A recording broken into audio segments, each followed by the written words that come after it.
Doa mulai.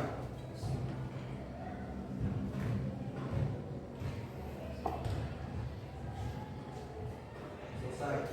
Ucapkan salam.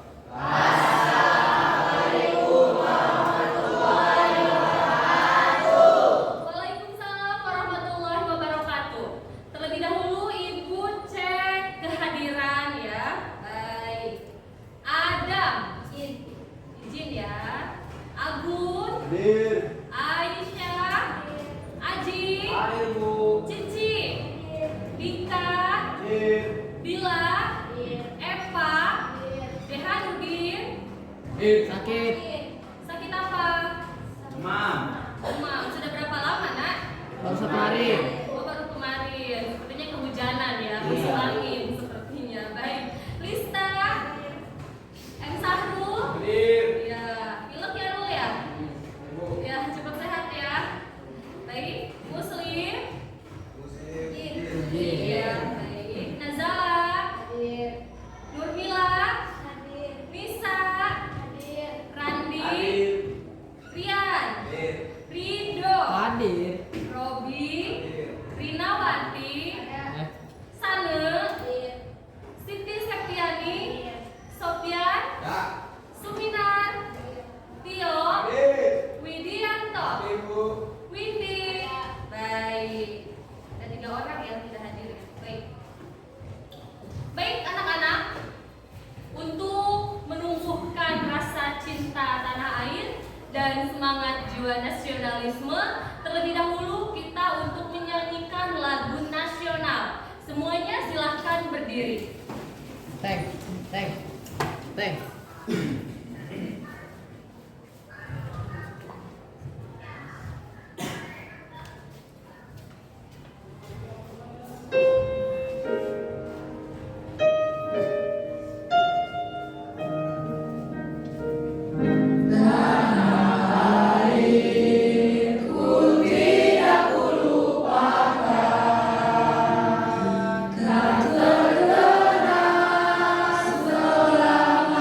Hidup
lebih tulang kerinduan untuk Indonesia makin berpulang sejak mengantar sejak saya lahir. Semangat tentang perang hingga akhir Indonesia hidup bernafas dalam gelam tubuhku. Meski tanah seberang masih waktu tetap raga ini mengantar mimpi bukti. Menjunjung nama baik tinggi tinggi.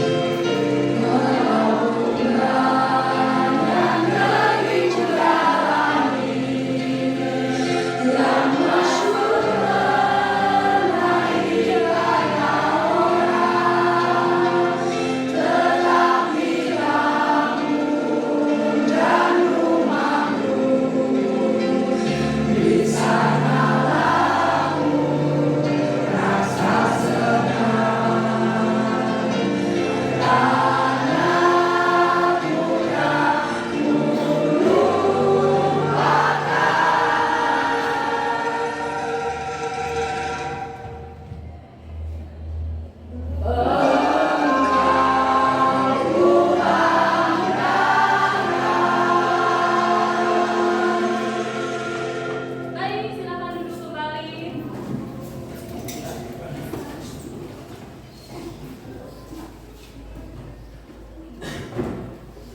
Baik, anak-anak, terlebih dahulu Ibu sampaikan kompetensi dasar dan indikator pencapaian kompetensi pada pembelajaran hari ini. Untuk kompetensi dasar, ini mengonstruksi ceramah tentang permasalahan aktual dengan memperhatikan aspek kebahasaan dan struktur yang tepat. Kemudian, indikator pencapaian kompetensi yang pertama, menyusun kerangka ide atau gagasan pokok tentang permasalahan aktual dalam mengembangkan teks ceramah. Dan yang kedua, mengembangkan kerangka teks ceramah tentang permasalahan aktual dengan memperhatikan isi, struktur, dan aspek kebahasaan. Jadi, pada pertemuan hari ini, kalian secara diskusi kelompok yang sudah kita bagi, kelompok sepakati pada pertemuan sebelumnya, akan melakukan ceramah di depan kelas, begitu. Satu kelompok perwakilan satu orang, ya. Tentu saja hari ini Ibu akan mintai tagihan sebuah teks ceramah yang butuh hasil diskusi kelompok. Baik, ada yang masih ingat pada pertemuan sebelumnya kita membahas materi apa? Ya, Aisyah, membuat kerangka teks ceramah. Nah, dalam membuat kerangka teks ceramah, topik yang digunakan itu bisa apa saja ya topiknya nih? Ya, sana. Pengalaman pribadi, keterampilan, dan juga hobi. Baik, yang lain? Ya, Pekerjaan, pelajaran sekolah, atau kuliah. pekerjaan, pelajaran sekolah atau kuliah. Ada lagi yang lain? Bu, Ya, pendapat pribadi. pendapat pribadi Yang diperbincangkan. yang hangat diperbincangkan. Baik. Ada lagi? Ya, Suminar. Tentang keagamaan, geografi, tokoh terkenal. Tentang keagamaan, biografi tokoh dan lainnya. Nah, baik anak-anak, untuk menyusun satu teks yang utuh mengenai teks ceramah, terlebih dahulu kita harus merumuskan tujuan. Dan tujuan ini terdiri atas tujuan apa saja nih? Bu, Ya, tujuan informatif, tujuan persuasif, atau rekreatif, Bu. baik, tujuan informatif, rekreatif, dan persuasif. Beri tepuk tangan atas jawabannya. Ya, baik anak-anak, ketika kalian sudah menyimak ceramah, lantas apa yang kalian dapati nih? Bu, Lila, informasi. memperoleh informasi. Ya Baik. Bu, Iya, Dika. persuasif mengenai sebuah ajakan atau anjuran. Luar biasa persuasif ya mengenai ajakan atau anjuran. Yang lain ada lagi? Ya Bu, Ya, Vi. rekreatif atau hiburan. Rekreatif atau hiburan. Baik, kalian sudah paham ya mengenai bagaimana cara untuk menyusun teks ceramah, karena pada pertemuan sebelumnya kita sudah menyusun kerangkanya terlebih dahulu. Dan masihkah ingat untuk menyusun kerangka teks ceramah terdiri atas apa saja nih yang harus kita perhatikan? Bu, Ya, Nazala. yang pertama meliputi 3 bagian pokok,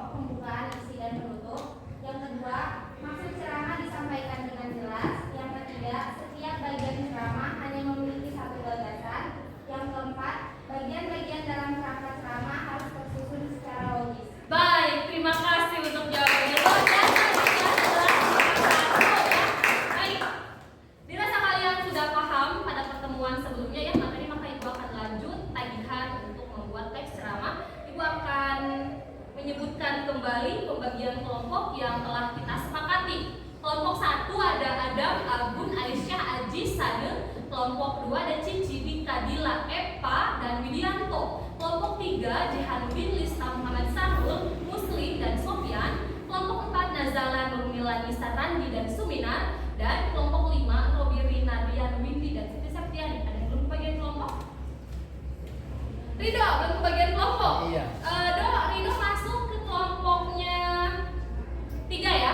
Karena di sini kelompok 3 masih kurang nih. Bisa untuk Rido masuk di kelompok 3, silakan bergabung dengan Jehanuddin, Lista, Sahrul, Sofyan. Tio, baik. Tio masuk ke kelompoknya Nazala, kelompok 4 ya. Baik. Nah, baik anak-anak. Silakan untuk kalian duduk dengan kelompoknya masing-masing untuk memudahkan diskusi. Silakan. Oke, ini siapa? Ini saya mau. Yang ini.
Menguasai bahan ceramah berdasarkan pikiran yang logis, dan yang terakhir meninjau bahan yang memungkinkan timbul pro dan kontra. Baik, Ibu akan langsung bagikan LKPD untuk kalian langsung buat teks ceramahnya dari sekarang, karena hari ini harus sudah tampil 5 kelompok ini begitu. Kelompok Adam mana? Ya, Adam. Boleh diambil nih LKPD-nya. Kelompok Rian, Robi, ya. Kelompok Jehanuddin, ya boleh diambil nah sayang. Baik, Nazala dan Dika. Silakan kalian tulis nama kelompoknya, kelompok berapa, anggotanya harus lengkap ditulis, tidak ada yang ditulis anggotanya, padahal ikut bekerja sama berdiskusi. Kemudian silakan kalian di lembar LKPD mulai menyusun teks ceramah dengan memperhatikan struktur dan kaidah kebahasaan teks ceramah. Boleh dimulai dari sekarang? Boleh? Ya.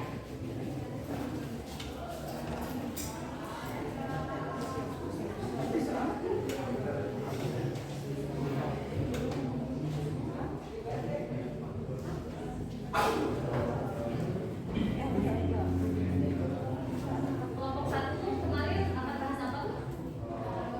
Pergaulan bebas. Ya, nanti siapa yang akan tampil menjadi pembicara? Oh, Robi, luar biasa nih. Robi semangatnya dulu, Ibu selalu suka dengan semangatnya Robi. Luar biasa. Lanjutkan. Kelompok 2. Kemarin ceramahnya tentang apa nak? Topiknya akhir zaman. Yang akan jadi pembicaranya siapa? Aisyah ya. Dengan pembawaan Aisyah yang tentunya sedang kita dengarkan lagi ya. Ya. Ada kendala? Aman ya? Tinggal melanjutkan kerangka yang kemarin ya. Baik. 3. Kelompok 3. Ini kelompok Lista ya. Yang jadi pembicaranya akan siapa nak? Lista. Topiknya apa? Wah, generasi milenial. Oke. Siap. Sip. 4.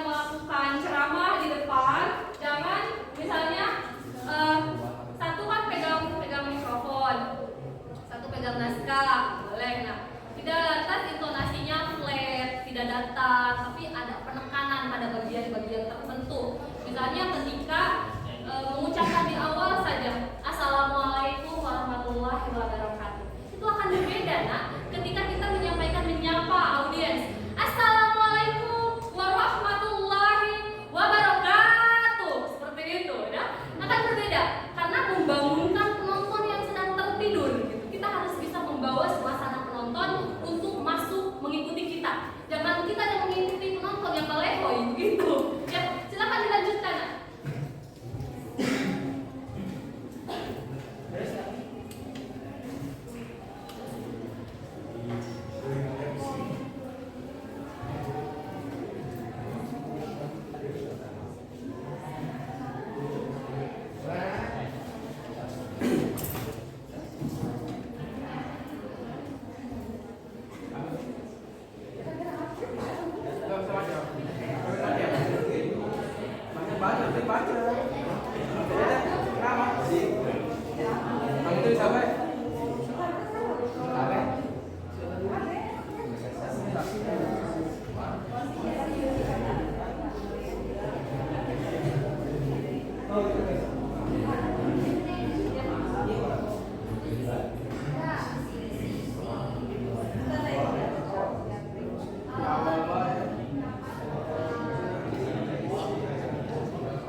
Bismillahirrahmanirrahim.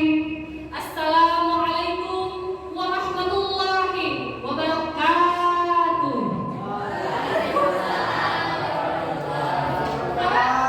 Saya ini tangan kanan menggunakan mikrofon, tangan kiri boleh gantian dengan gestur atau seperti ini yang bisa yang tangan kiri untuk menggunakan megang mikrofon, yang satu kita dengan gestur. Bapak-bapak, ibu-ibu, seperti itu. Saudara-saudara sekalian, itu misalnya ya. Nah itu boleh. Kalau sudah dirasa memang tidak menggunakan teks itu lebih efektif untuk kalian, tidak apa-apa.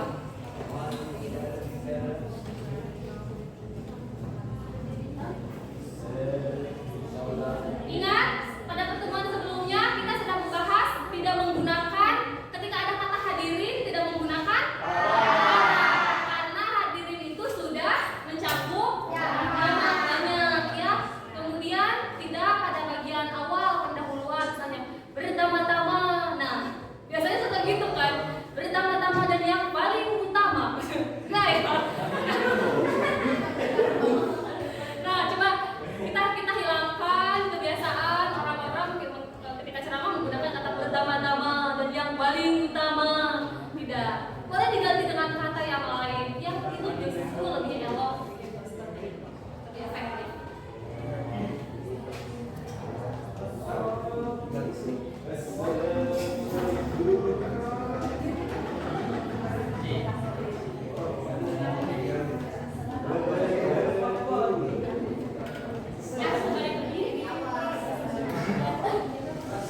Assalamualaikum, salam sejahtera.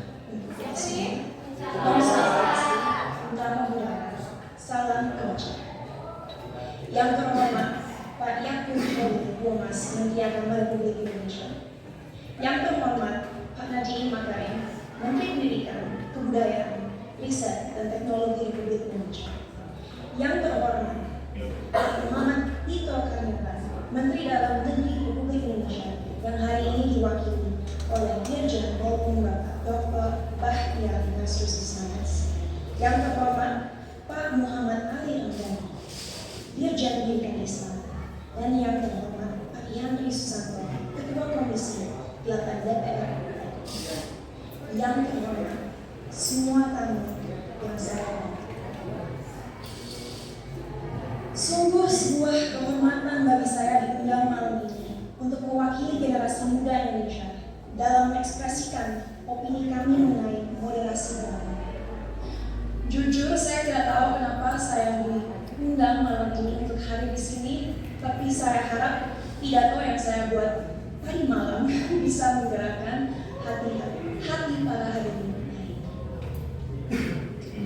Sebagai generasi Z dan milenial, kamilah generasi yang akan bertanggung jawab dalam beberapa tahun ke depan atas arah yang akan diambil negara ini untuk menjadi negara yang lebih maju, modern, sejahtera, dan tentunya terkemuka di mata dunia.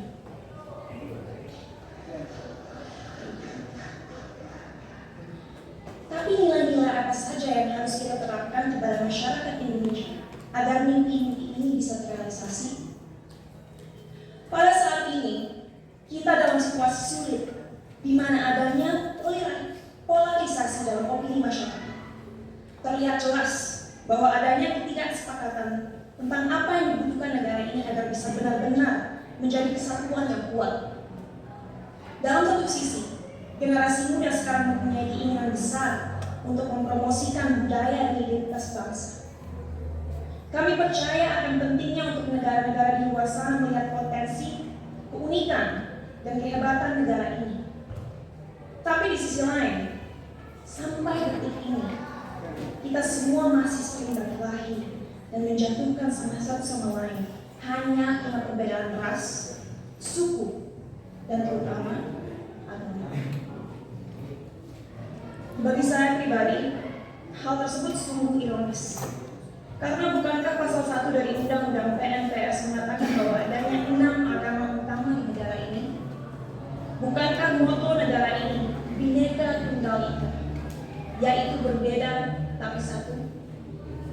Tapi mengapa walaupun dengan fondasi negara yang begitu memeluk perbedaan dan toleransi, tetap saja masih ada konflik? Apa yang membuat agama mampu membuat kita melupakan inti dari identitas bangsa ini? Sebagai lulusan psikologi dan sastra Jerman, saya dari dulu memiliki kuriositas terhadap cara berpikir manusia. Oleh karena itu, pengetahuan tersebut saya perdalam dengan mempelajari filosofi. Sampai detik ini, saya tidak akan pernah lupa akan apa yang dikatakan oleh salah satu filsafat paling berpengaruh sepanjang masa, yaitu René Descartes.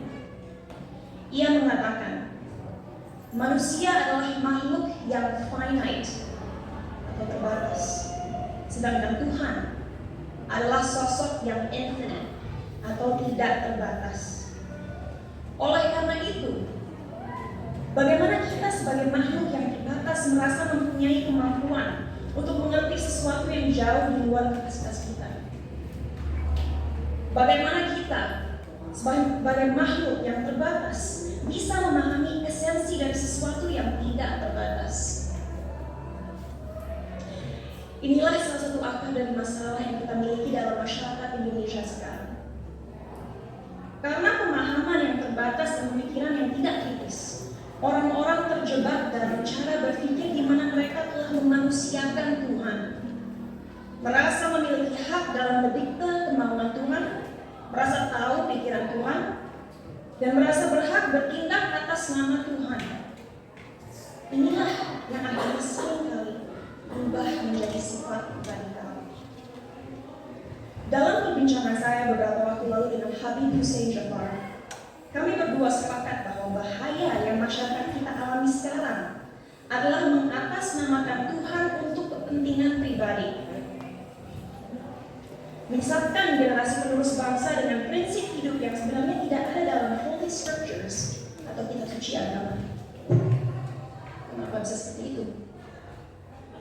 Karena kita kurang membimbing dan memberikan masyarakat tools yang dibutuhkan agar bisa memahami sebuah ajaran dengan akal kritis. Sehingga mereka menjadi tersesat dalam cara berpikir mereka dan lupa akan pentingnya menyeimbangi segala ilmu yang dipelajari dan dimiliki dengan nilai-nilai yang ada dalam budaya, sains, ataupun aliran pemikiran lainnya. Saat saya masih bersekolah dulu, saya ingat sekali diharuskan untuk membaca kitab suci berbagai agama dari segi literatur dan juga filosofi. Sehingga saya diberikan kesempatan untuk bisa memahami keindahan setiap agama dan sadar bahwa pada akhirnya fungsi terbesar agama adalah satu, yaitu untuk membimbing kompas moral manusia, untuk mengingatkan manusia bahwa kita harus memperlakukan satu sama lain dengan hormat, bahwa kita harus bersyukur, dan bahwa kita semua harus sadar bahwa waktu kita di dunia ini hanyalah singkat dan terbatas.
Assalamualaikum, salam sejahtera untuk kita semua.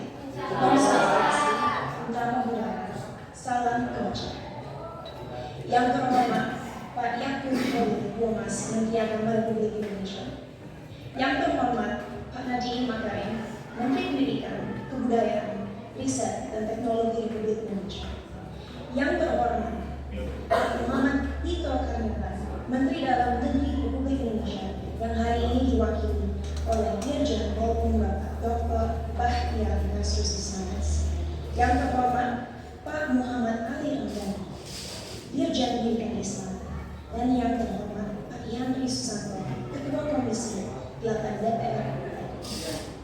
yang terhormat, semua tamu yang saya hormati. Sungguh sebuah kehormatan bagi saya diundang malam ini untuk mewakili generasi muda Indonesia dalam mengekspresikan opini kami mengenai moderasi agama. Jujur, saya tidak tahu kenapa saya diundang malam ini untuk hadir di sini, tapi saya harap pidato yang saya buat tadi malam bisa menggerakkan hati para hadirin. Sebagai generasi Z dan milenial, kamilah generasi yang akan bertanggung jawab dalam beberapa tahun ke depan atas arah yang akan diambil negara ini untuk menjadi negara yang lebih maju, modern, sejahtera, dan tentunya terkemuka di mata dunia.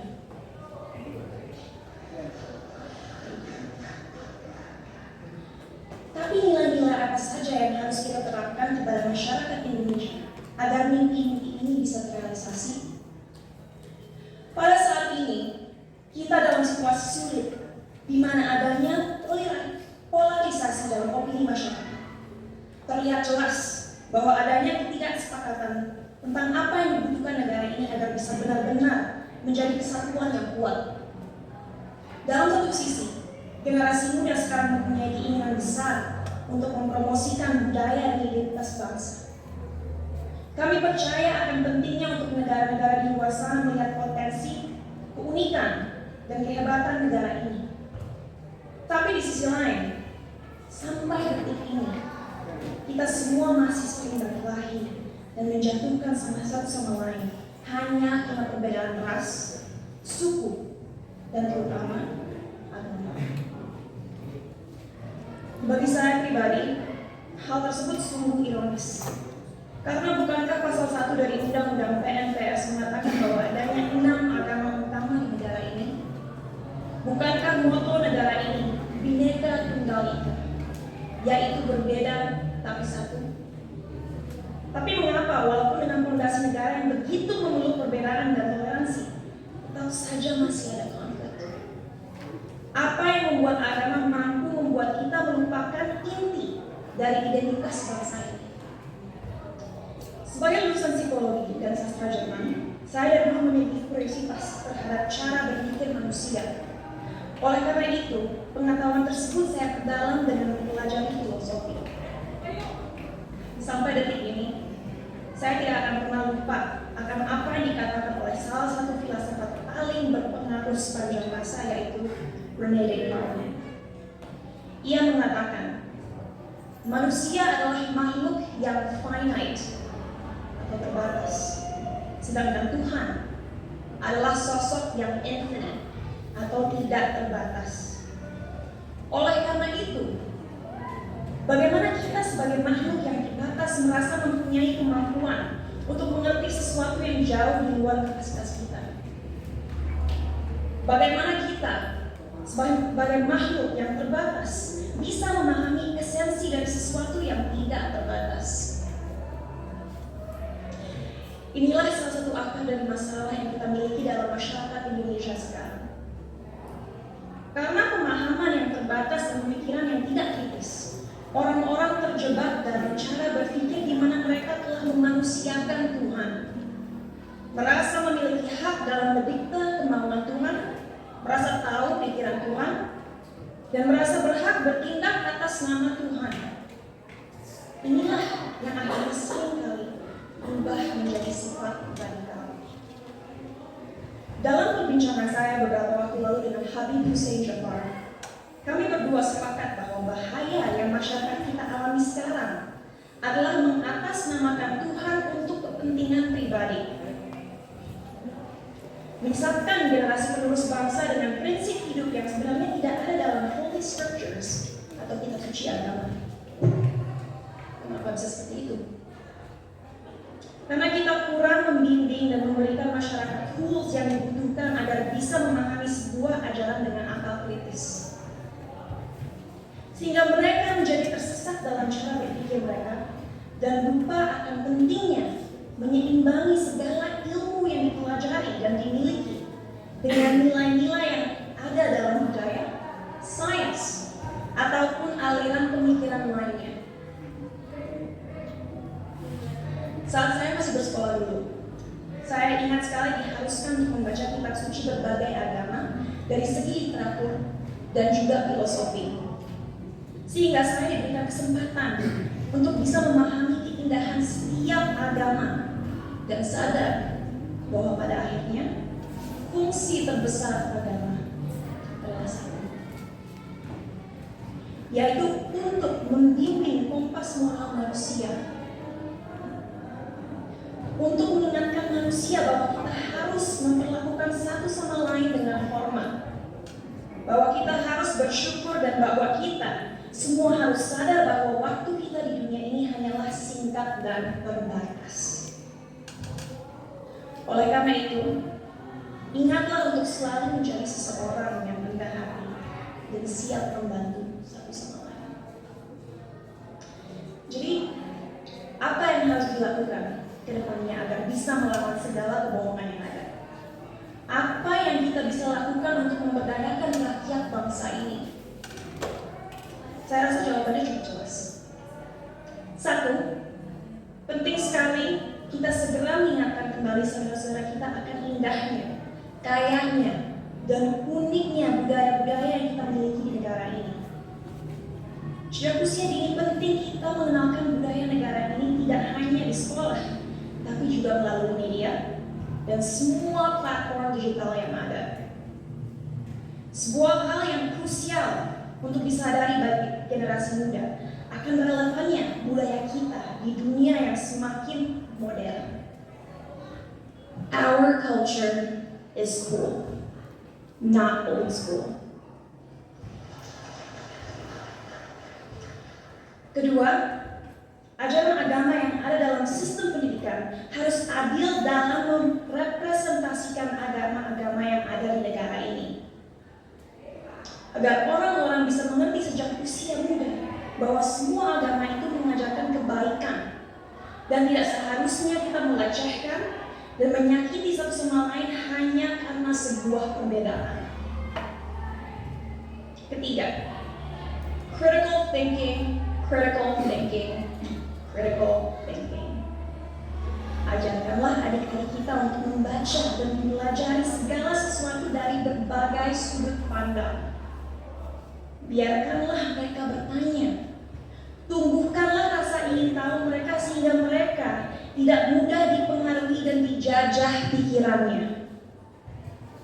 Dan terakhir, gunakanlah teknologi yang semakin canggih sebagai alat yang dapat terus menyebarkan nilai-nilai toleransi agar negara ini bisa kembali menjadi Indonesia sejati.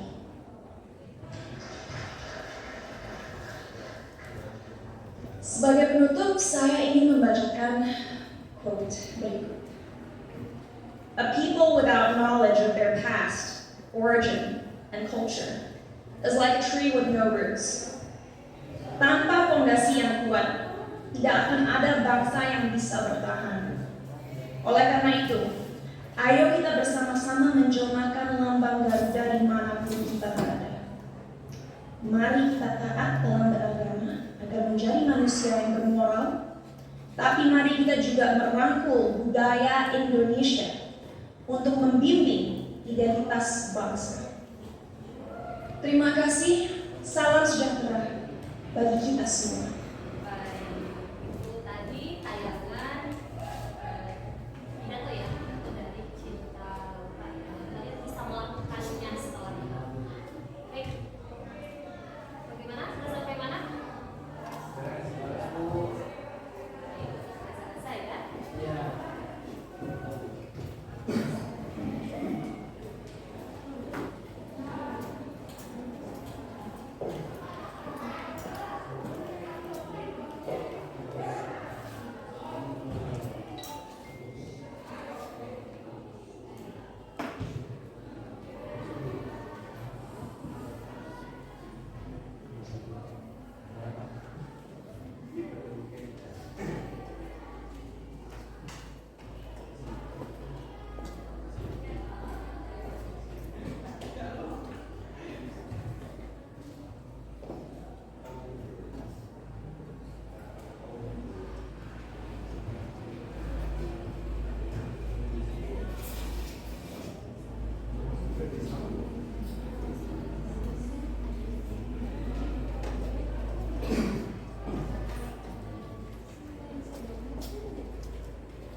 The Bluetooth device is ready to pair.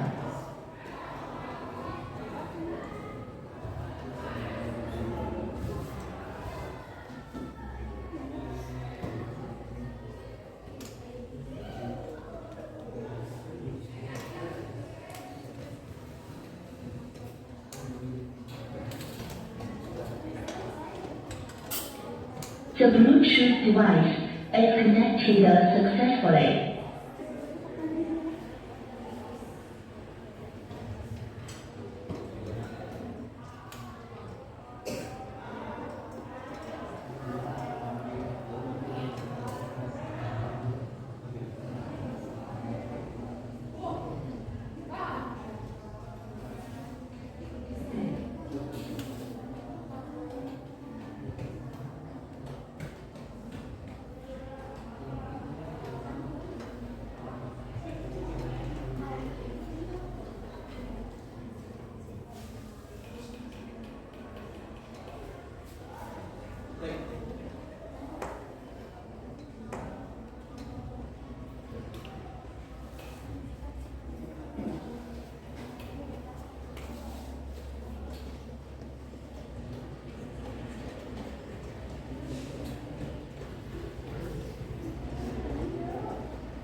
Cek, satu.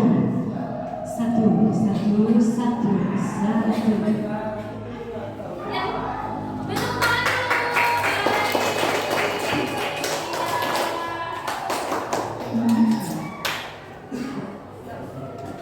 Disconnected.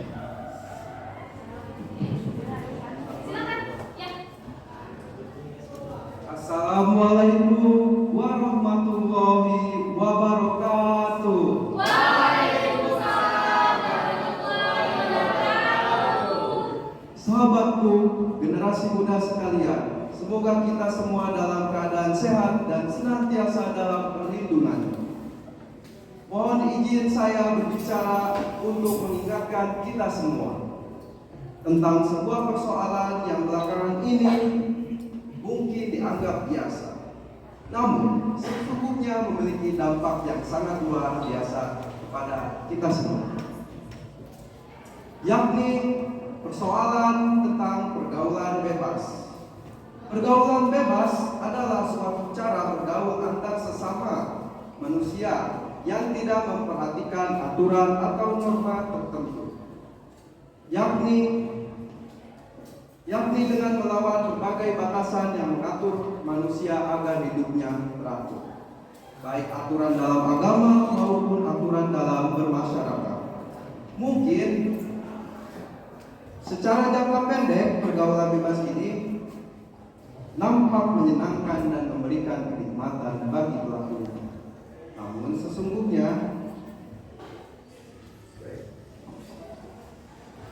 Namun sesungguhnya jika kita telah lebih dalam, pergaulan yang semacam ini memberikan banyak dampak yang buruk, baik bagi pelakunya, masyarakat sekitarnya, hingga negara tempatnya hidup.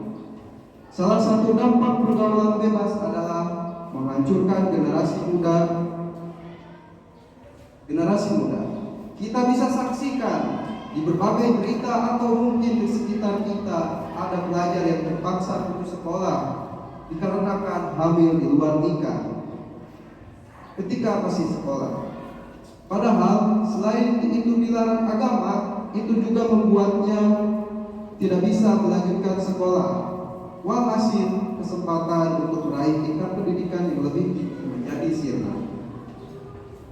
Ada juga pelajar yang masuk penjara gara-gara terjebak dengan pergaulan bebas. Ketidakmampuannya untuk memilih lingkungan pergaulan yang baik membuatnya terjebak dalam lingkungan yang buruk. Ia akhirnya terlibat perilaku kriminal seperti pengedaran narkoba, begal, hingga bahkan pembunuhan. Tentu saja dampak yang terjadi bukan hanya pada individu pelakunya. Bisa saja keluarga pelaku juga tentu bisa malu dibuatnya. Begitu juga masyarakat di sekitar tempat tinggalnya. Bahkan lebih jauh lagi, ini berpengaruh kepada kemajuan suatu negara. Menyedihkan, bukan? Oleh karena itu, ada baiknya kita sebagai generasi muda tidak salah dalam memilih pergaulan. Jangan sampai kita terjebak dalam lingkaran setan yang membuat masa depan kita menjadi suram atau rusak, baik itu masa depan di dunia maupun di akhirat. Sekian dari saya. Wassalamualaikum warahmatullahi wabarakatuh. Baik, luar biasa ya, sampai semuanya tertegun begitu ya, merenungi, meresapi, dan memang bermakna sekali. Baik, kalau menjadi ibu yang pakai mikrofon ya. Ya, kelompok 2 silakan, Takbir, ayo.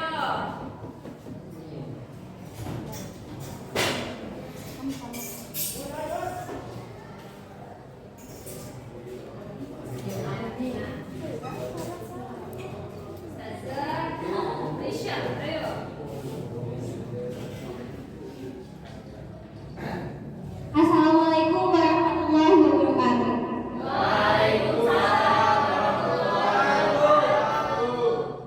Teman-teman sekalian, dunia sudah semakin tua. Banyak pemuka agama mengingatkan bahwa saat ini dunia sudah menjelang penghujung zaman.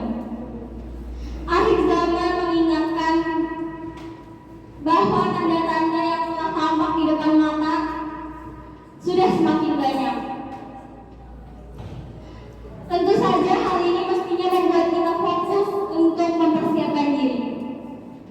Hal ini karena sesungguhnya kita tidak pernah tahu kapan mati dan zaman akan berakhir. Namun ada satu yang pasti bisa kita lakukan, yakni mempersiapkan diri untuk menghadapi penghujung zaman. Banyak hal yang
tersebut agar dapat terhindar dari mara bahaya. Mudah-mudahan selama singkat ini yang masih banyak salahnya juga dapat memberikan manfaat bagi teman-teman semua. Wassalamualaikum warahmatullahi wabarakatuh. Bukan. Mungkin dari kelompok lain ada yang mau bertanya kepada Aisyah, kelompoknya Aisyah. Ya, Rina. Bekal apa yang sudah dipersiapkan melihat zaman yang sudah semakin tua? Karena tadi kelompok kalian menyinggung hal ini. Sebenarnya ada banyak macam hal yang harus kita persiapkan untuk menghadapi akhir zaman. Tapi salah satunya adalah mengungkapkan diri kepada orang-orang yang terkategori ahli ilmu atau mereka para ulama. Terus juga tentunya berdoa agar senantiasa terhindar dari segala fitnah dunia. Dan sebagai pelajar juga kita harus senantiasa melakukan kewajiban kita, yaitu beribadah dan selalu belajar. Karena sesungguhnya belajar juga adalah bagian dari menuntut ilmu, adalah bagian dari ibadah. Luar biasa.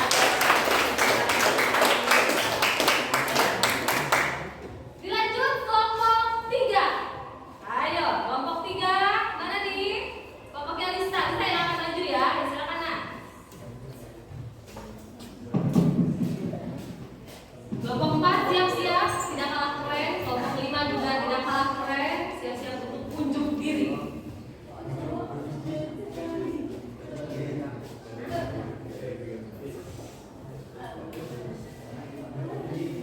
Assalamualaikum warahmatullahi wabarakatuh. Waalaikumsalam warahmatullahi wabarakatuh. Setiap masa depan suatu negeri ada di tangan generasi penerusnya. Begitu juga dengan generasi ini. Bagaimana keadaan negeri ini di masa depan? Tentu saja akan sangat dipengaruhi dengan bagaimana keadaan generasi penerusnya. Maka penting bagi kita untuk menyadari bahwa kita tidak boleh main-main untuk mempersiapkan diri untuk menjemput masa depan. Sayangnya, masih banyak yang belum menyadarinya dan terjebak dalam hal-hal yang merusak hidup dan otomatis juga merusak masa depan generasi. Kita tentu bisa menyadari hal-hal yang bisa mengangkat masa depan negeri ini. Di antaranya misalnya adalah perilaku yang bebas lagi kebablasan. Tidak mau untuk belajar taat kepada aturan hingga terjebak dalam kegiatan-kegiatan negatif yang menjerumuskannya, seperti seks bebas maupun narkoba. Keduanya adalah ancaman generasi yang harus dihindari. Terhambatnya kemajuan di masa depan juga bisa terjadi manakala kita terlalu disibukkan dengan hal-hal yang tidak produktif dan bermanfaat bagi kehidupan. Terlalu banyak menghabiskan waktu dengan melakukan kegiatan yang hanya hiburan belaka sampai melupakan kewajiban yang semestinya dilakukan. Akhirnya, banyak kesempatan untuk meraih berbagai kebaikan dengan menghabiskan waktu pada hal-hal bermanfaat itu semua. Padahal yang namanya waktu jelas tidak bisa diputar kembali. Sebagai generasi milenial yang ingin memajukan generasi, senantiasa kita menghabiskan waktu dengan berbagai kebaikan dan hal-hal yang produktif. Tetap semangat. Wassalamualaikum warahmatullahi wabarakatuh. Kalimat yang tadi kita garis bawahi bahwa waktu tidak akan pernah bisa untuk diputar kembali. Maka gunakan dengan sebaik-baiknya, termasuk waktu masa muda kalian saat ini. Kelompok 4, silakan.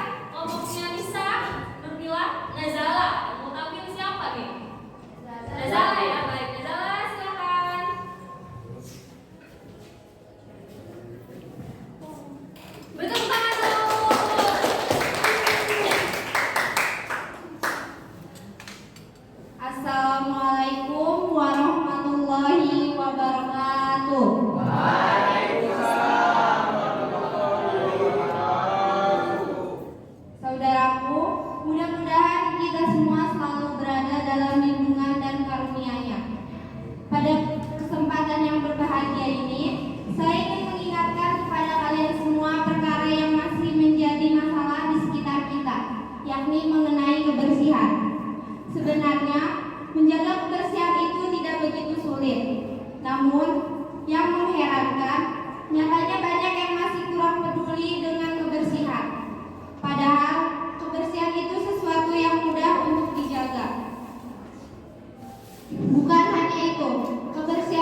demikian, sebagai penyemangat, perlu kita ketahui bersama beberapa manfaat kebersihan yang bisa kita rasakan sebagai seorang manusia.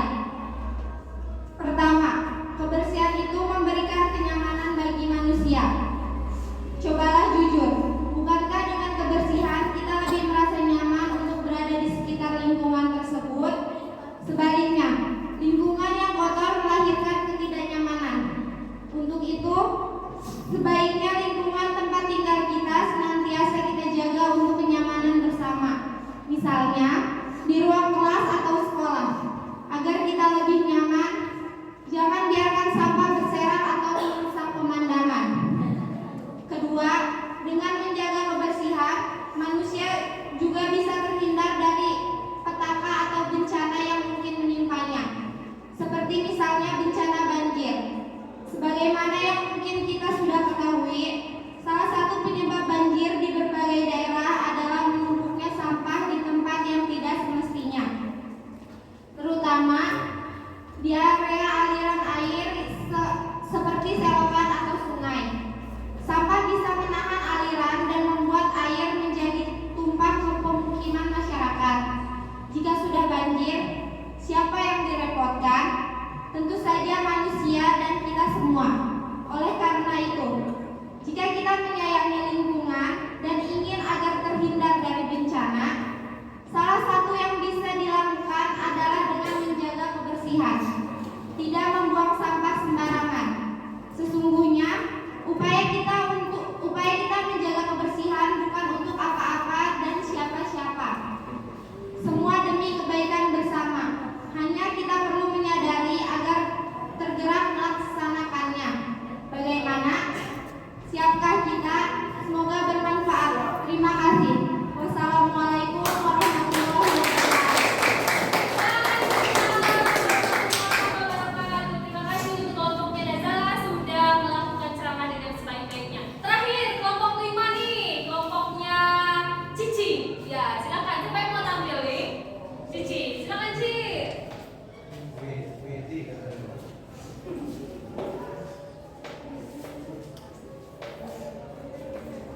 Di depan di atasnya.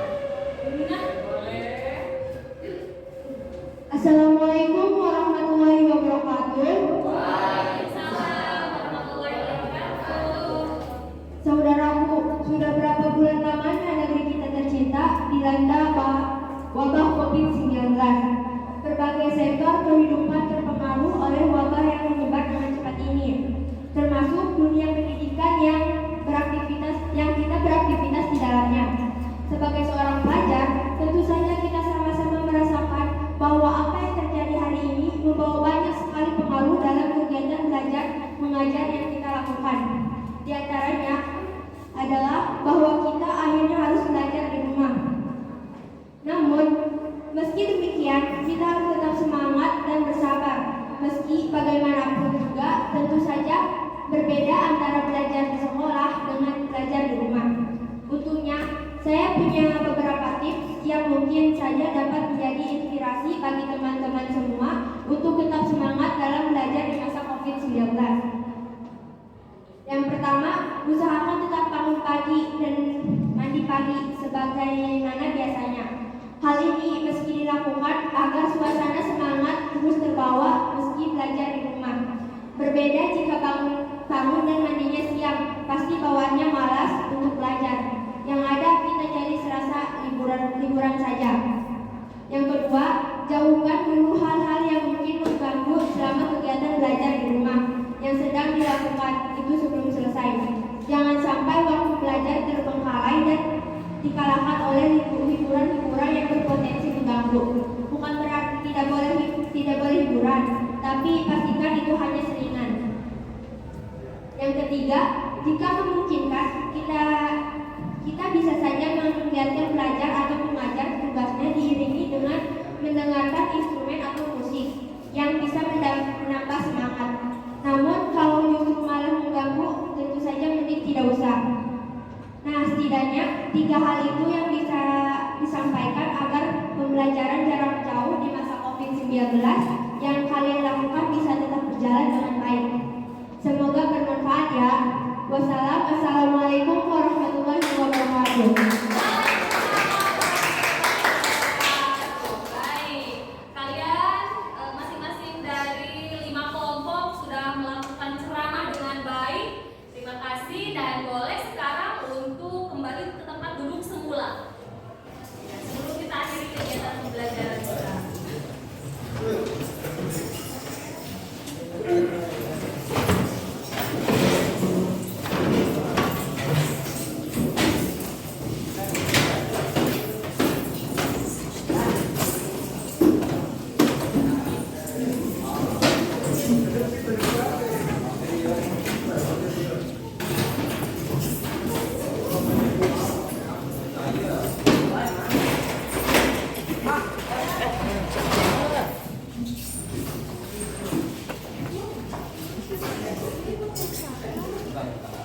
Baik, sudah.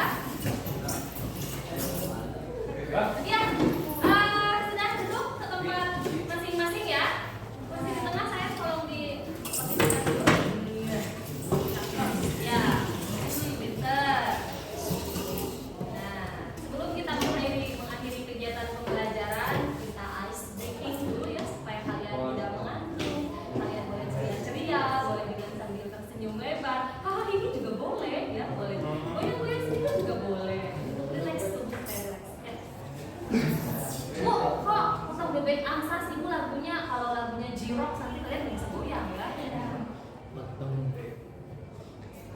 Berdiri, semuanya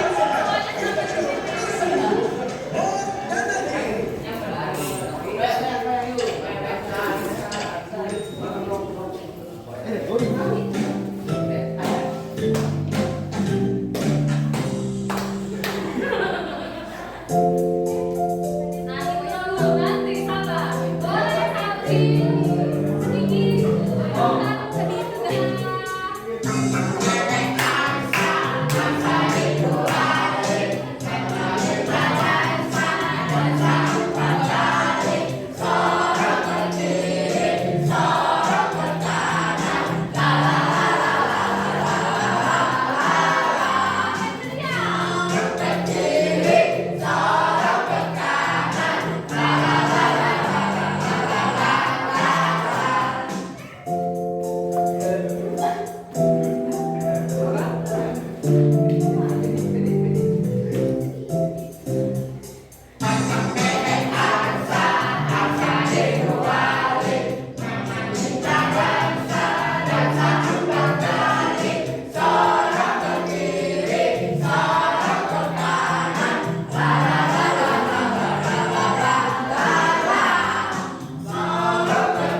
Suka, asik Bu. Asik, suka, baik.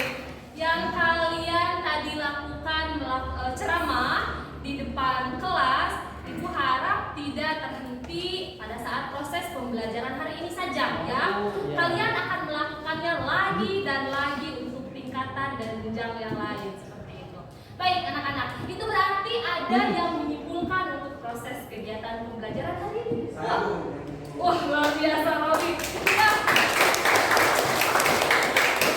Yang Ibu sukai dari Robi itu tidak pernah loyo, selalu Ibu, saya Bu, aku mau melakukannya Bu. Anak hebat. Terima kasih nak. Silakan nak. Jadi kesimpulannya itu adalah dalam melakukan ceramah ada beberapa hal yang harus diperhatikan. Setelah menyusun rangka ceramah, maka berikutnya adalah menetapkan kira-kira ceramah menjadi naskah ceramah, pembuatan dan tutup dengan memperhatikan struktur dan kaidah pembahasan teks ceramah. Baik, luar biasa. Terima kasih. Baik, anak-anak soleh, soleha, anak-anakku, anak-anak yang sangat ibu cintai dan ibu banggakan tentunya. Pertemuan materi teks ceramah ini kita cukup sudah selesai, dan pada pertemuan selanjutnya kita akan mempelajari mengenai materi baru teks eksplanasi. Kalian silakan untuk mencari referensi sumber yang relevan yang memudahkan akses untuk kalian gitu. Boleh dari internet, boleh buku di perpustakaan atau yang lain, boleh dari YouTube, silakan boleh ya. Itu saja, dan dirasa sudah cukup untuk pertemuan kita hari ini. Jaga kesehatan, sampai bertemu pada proses pembelajaran selanjutnya. Terima kasih untuk suasana kelas yang sangat menyenangkan, untuk kesan yang sangat menarik. Wassalamualaikum warahmatullahi wabarakatuh.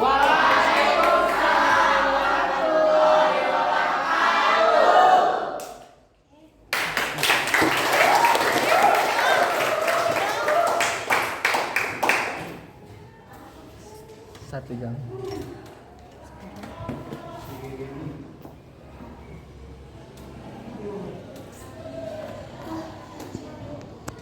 Safety.